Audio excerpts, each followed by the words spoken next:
of just get the ball rolling and say, like, what things do you do in terms of a leadership? Do you have things set up that you guys run through as a team? Do you specifically, what things would you go with that? I mean, you can just hop right in and rock and roll. Yeah, lads, I guess it's amazing you've come up with this topic because it's been on my mind for a little bit actually, Kieran. And I've even created a document I've just shared with you in the notes. It's a Google Drive. You don't have to click on it now, but I guess all I ask from you, Kieran, is you start to put your notes together to kind of think back and review this. Okay. Please add to that or change it or help me develop that, because it's really something that I've been trying to work out with our players as a youth level.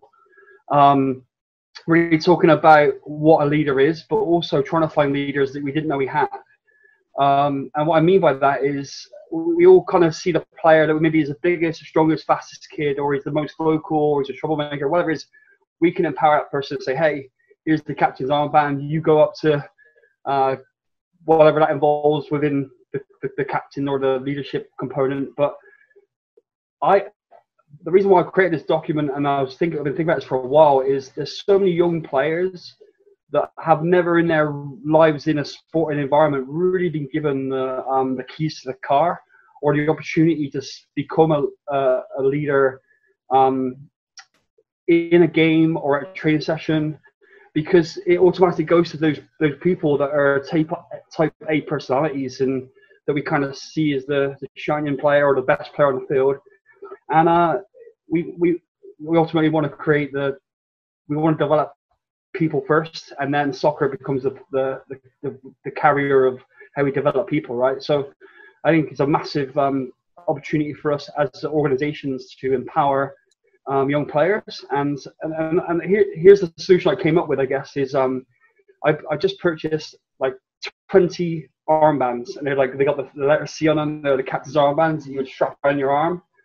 And my thought process is usually if you're doing like a high school program or a college program, it's like the players can kind of vote to work out who the captain is, and they were like, yeah, we agree, it's this player or this player, and you come up with this big process that why we picked the captain, right? I want to change that. I want to flip that. I want to say, hey, everyone's going to be a captain during the season. Everyone's going to become a leader, and everyone's going to get that opportunity to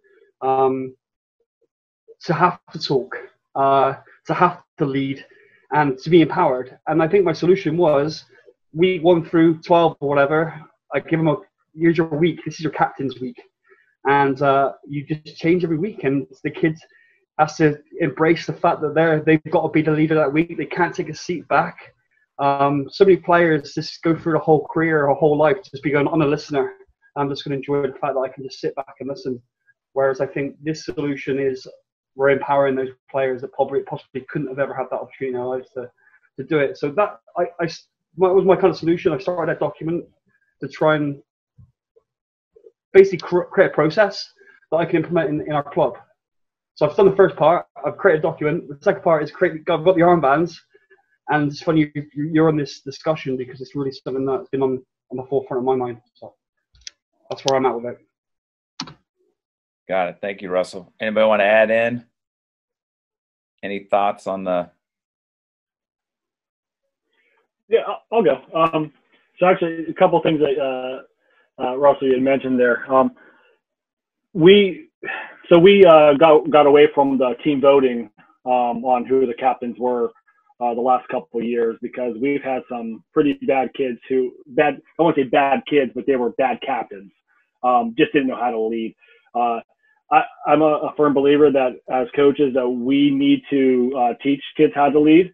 And there are some kids who just have never, like you had mentioned, never had the chance to lead ever before. This past year, we actually did something completely different than what we have done in the years past. I had a kid who I named a captain. So we have a leadership committee is what we do. And we have four main captains and then 2 training captains. So we had a total of 6 guys. They meet every practice before and after just to do what their team or their expectations are. They talk with us prior to, and then they go back and they try to, talk with their teammates. And then at the end, they do a quick reflection. How did the training session go, or how did the game go? But one thing that we did differently this year is I picked a kid who wasn't a varsity starter. And in fact, it ended up being that he wasn't even, he didn't even letter this year. But we knew from the beginning that he was a captain, because one of the things that we look for is who is the first to teach. And when we run our preseason stuff, he's one of the first ones to go over and put his arm around the 8th graders coming in.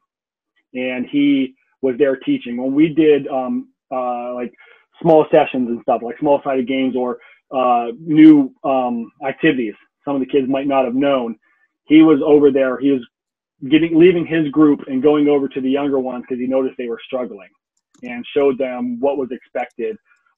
Little things, just opening up your body and, receiving across your body, getting your head up, little things like that, and teaching them. And then we look at who's there to serve the team.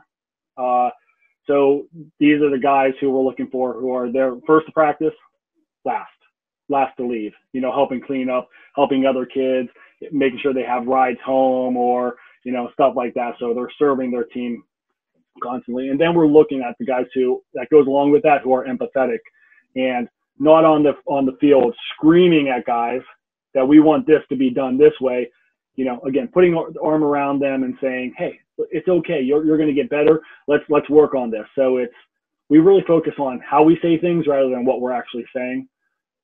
So if you're trying to get onto someone, but it's how you're saying it, so that it's a way that's empathetic to those individuals.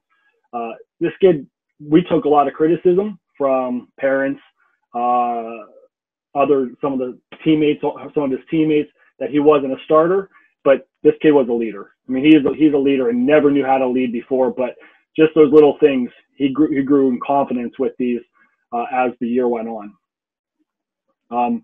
Then we also did some Zoom meetings and stuff prior, like as COVID was hitting.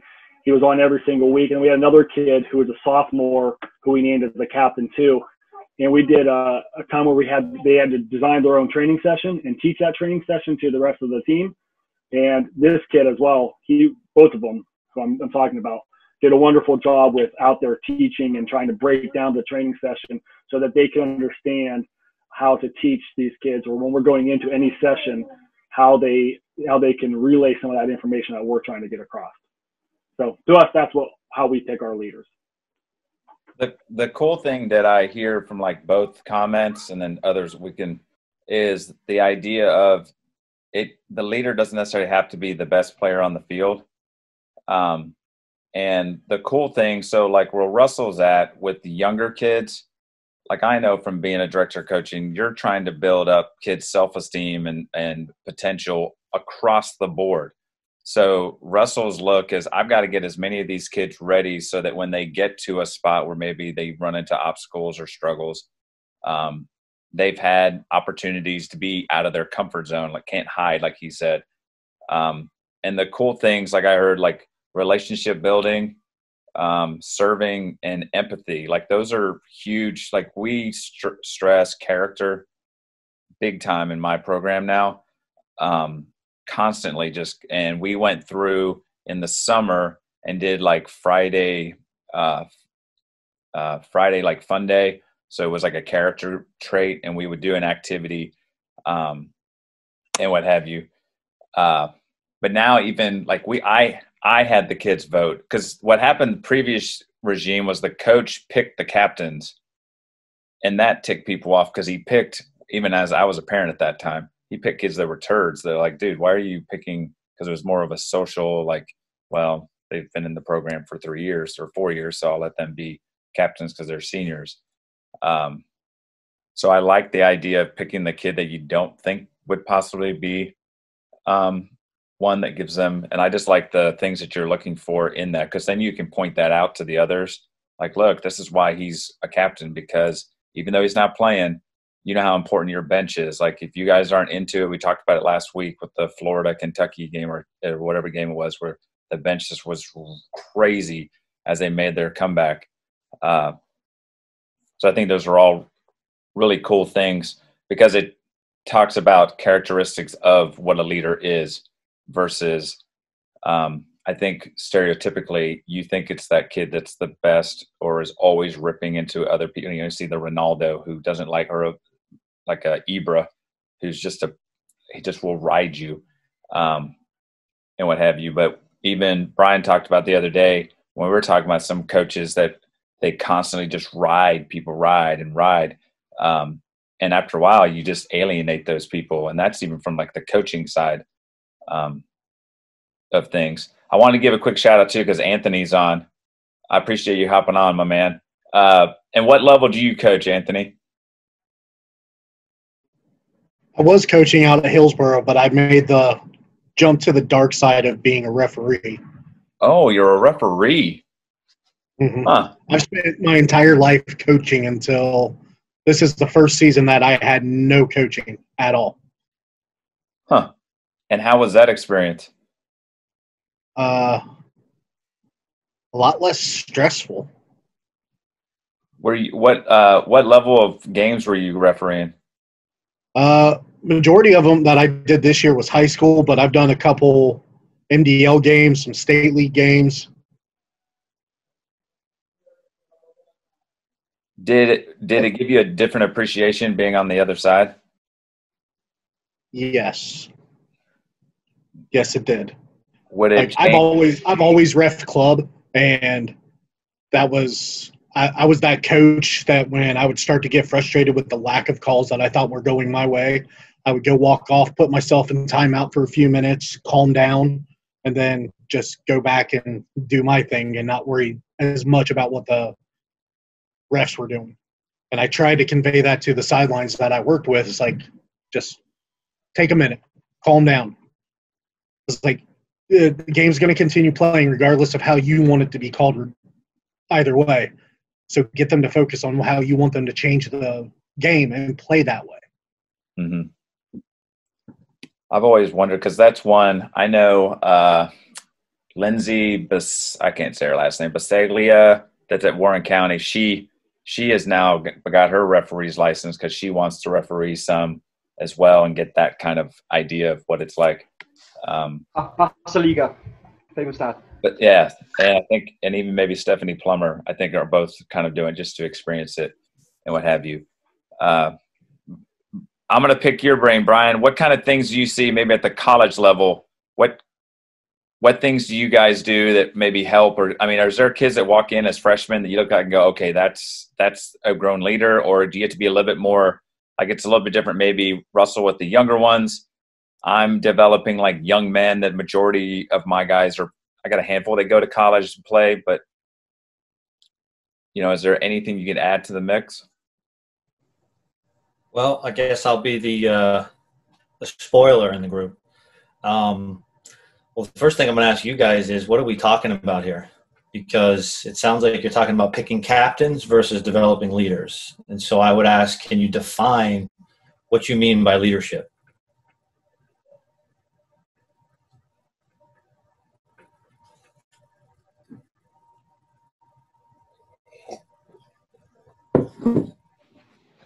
So I guess leaders are guys that if I wasn't there, that things would continue at the same level, like the expectation level that when I am there, I guess in a way.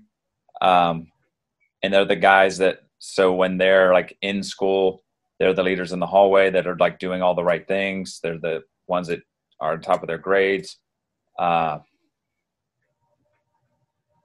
Yeah, it's kind of, I mean, when you put it out like that, it does make it a little bit more, I don't know. Well, my definition of, and I stole it from, so one of the most influential leader developers that I've ever run across is Randall Studman. He is a business guy who runs a company called, I think it's Admiral Advice or something like that. And I'm horrible with titles. I just know how to get to it. But Randall Studman is a guy who's been under the radar for many years. He's worked with CEOs and Fortune 500 companies and Google and all those guys, but he's never really come out and been a guy for advertising. He's always been under the radar. Well, he's written textbooks, and he was a professor. I believe it's Stanford, maybe. You guys could look that up if you want. But now he's developed this course that you can take, and it's very expensive if you'd like to take it. But his definition of a leader is someone that makes others better. And Corey already got to starting to talk about that as someone that makes others better. And the thing is that most of us and everybody on this call, bias is going to get in the way. So when you start trying to, and I just heard it in the conversation, we went from a topic of leadership development to picking captains. And that's two different things, because bias is in the way when you're picking captains versus leadership. So if we're talking about leadership, then we have to stick with the objective definition of what leadership is. And that requires all of us to think very extensively on what is your definition of leadership. And then you can carry that on to any endeavor you're in, whether it's a team, whether it's a business.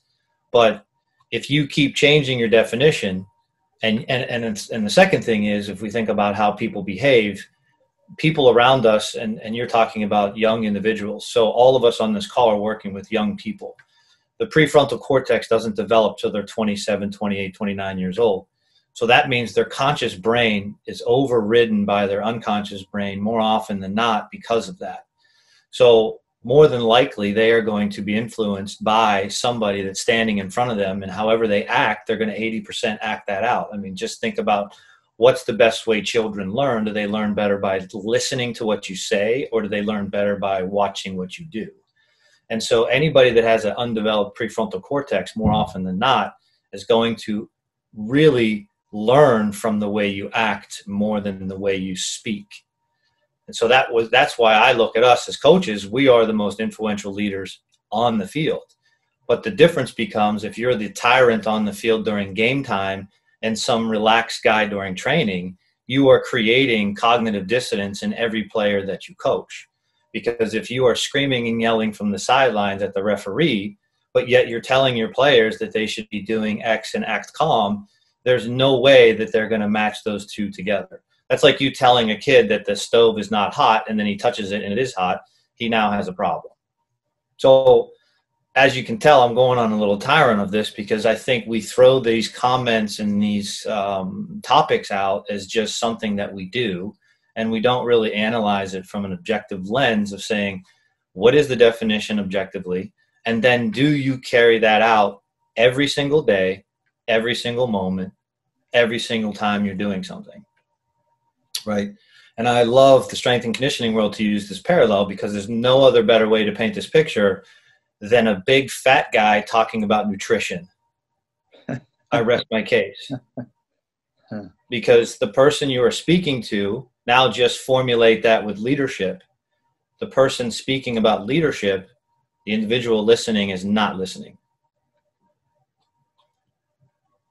So what I'm taking from that is, first and foremost, the leadership, one, starts from the top down, starts with me as the coach, because my behavior is a consistent role modeling for the players. And then number two, I have to identify, it helps to identify so that it's clear for everyone involved what those key traits that I, or like Russell thinks or Corey thinks, are those things that are important for a leader to have as a character trait. So how to do it is just what you said. Now, so if you're asking me the example that I do, a leader is someone who makes others better. So as like Corey talked about earlier, if it's about picking captains, it's not going to work. So we pick captains, but they're sometimes not the best leaders, and we don't categorize them as leaders. And we have some kids on our team that are leaders that don't wear the captain's armband. And in individual meetings with them that I have, I'm telling them, you are a leader. Like we have a young lady on the team who is a leader, and we're not giving her the armband, and she doesn't want the armband, but everybody on the team knows she's a leader. And you ask, what are the characteristics? Well, she makes others better. She does it in various ways. And I think that we are kidding ourselves if we know how that should be, because I think then you're actually putting a glass ceiling on players if we try to say, well, here's the characteristics that are defined by a leader. That's incorrect, because that then means that others can't develop to characteristics that we may never have seen. And there's absolutely no way that we know everything that there is knowable about leadership. So there's no way we should be preaching leadership and how leaders should be developed, because we don't even know ourselves. What we need to do is we need to see how that organically comes about. And then, of course, cultivate it, ask questions to it, maybe even learn from it ourselves. And I had a great opportunity one time to listen to a coach who got this is a state championship game. It's a men's team, so guys are very competitive. We're all guys on this call. Mm-hmm. And they lose the state championship game. And after the game, there was snow around the field. The guys, 18, 17-year-old high school age boys, they started having a snowball fight. They lost the game, by the way, and they started having a snowball fight. Well, the coach immediately got off his interview, whatever he was doing. He brought them all in, and he started ripping them a new one. You just lost the state championship. I can't believe blah, blah, blah, blah, blah. After he was all done, this one kid stood up and said, "Coach, it's just a game."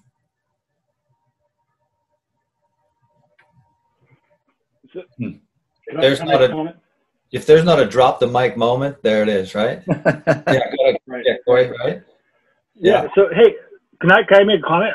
So, actually, I think it was Anthony had mentioned when he went from, and this goes along with what you're talking about, Brian. You were that type of coach who's, or you were talking about types of coaches who you get to sit there and have a go at the referees when things aren't going their way and stuff. What I was going to ask after that was, how many of your players have ever turned to you, whether they're 13, 14, 15, high school, or even college, and said, "Coach, hey, calm down. You're not going to get the change, the call, or anything like that. I understand where you're coming from." I mean, I've had players, and especially the two players that I just talked about, have turned like during the game. And I'm not one who has a go at a referee very often. I mean, I will have my moments, but they've turned around and, "Hey, coach, put your arm around me, calm down. It's not going to change. Let's think about it. You're just going to make it worse." The other one who was one of my central defenders, we went to a back three when we were losing in the playoffs. And at one point he got carded for swearing. But he says, "What do you want us to effing hold hands?" Well, when he walked off, I'm like, "Yes, I do want you guys to hold hands. You guys got to be a little bit tighter and let them have the outside." But what that showed to me was he was willing to not challenge me, but say, "This wasn't working for us at this moment, coach." And to me, that was huge because, after I had my little go at him, well, "Yes, I do want you to hold hands." I had a conversation with him after, and we just talked it out, and like he was very mature about it. And to me, again, that is what I want from my player, someone who is going to not come at me, but say, "Look, coach, there might have been, this wasn't working at the time, and I'm on the field and I see this." It was the last couple minutes of the game. We couldn't change it at any point from what we did. But to me, I want my players to question not what I'm doing, but sometimes how we're doing it at that moment. So, and I'll just finish up by saying, Kieran, that if the definition of a leader or leadership is a leader is someone who makes someone better, what I found is, and what we've worked on in our staff and what we do every day and we do, is when you do that, it's about feedback. So the how you do it is about feedback. And what creates the best leaders out there, according to Randall, are the ones that have balance in their feedback. And if you as a coach can recognize that more often than not, your feedback is about all the things that have went wrong and there's not balance between them, then creating leaderships is going to be a fool's errand, because nobody wants to hear all the negatives all the time. So you might find what we think is a leader who is criticizing a player on the field.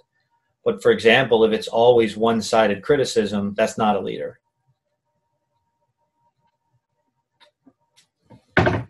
Anybody else want to throw their 2 cents in? They're thinking. Just a quick story about what you just said, Brian. I don't know if you guys watched the Liverpool game against Spurs yesterday. Henderson absolutely ripped Phillips when they conceded that goal and was giving him all the advice under the rod from a captain. and then straight after the game, in front of the cameras, just said you could hear him the whole game. He had a great game. He did fantastic. So it's what a great leader that is. As somebody you can wants to defend you when it's going wrong in front of everybody else, but give you the honest feedback you sometimes need as a player. So it's kind of a funny correlation of what we're just talking about and what happened yesterday in that game. I think the cool thing too is because Corey started getting to it about the conversation. The communication side is something I've learned big time in the high school level, because these kids are very, like you were just talking about this, they can be so up and down really quickly. And I found that it's been huge just to even ask, like, hey, how are you? What's up? How's this going? Like, when they come out, asking them, like, what's working, what's not working. So I think you build that trust a little bit. So then they can have conversations like Corey was talking about, where you can be open with versus just going into like a grumpy little thing. And the other idea Brian was making me think of is when he said, instead of naming, like, here's the 6 things I'm looking for in a leader, because then I think we do that a lot of like some coaches, I'm not gonna say all, pigeonhole players as well, because, well, he only uses 1 foot, or he's missing these little attributes. But we've watched so many different soccer players that are very good at, Eden Hazard, very right-footed. He's a, world-class player. All keepers have to be tall and all this kind of stuff, like things that people always look for. I see it in recruiting things. Like, I need a center back. I'm looking for tall center backs that do blah, blah, blah, blah. Whereas I think what I'm hearing is it could be different depending on each year. Like, I already know the group that I had this year, they'll have a different kind of chemistry and kind of feel to them next year. I know that, like, at the youth level with like Russell's little ones, you're going to have ones that are loud and all that kind of stuff.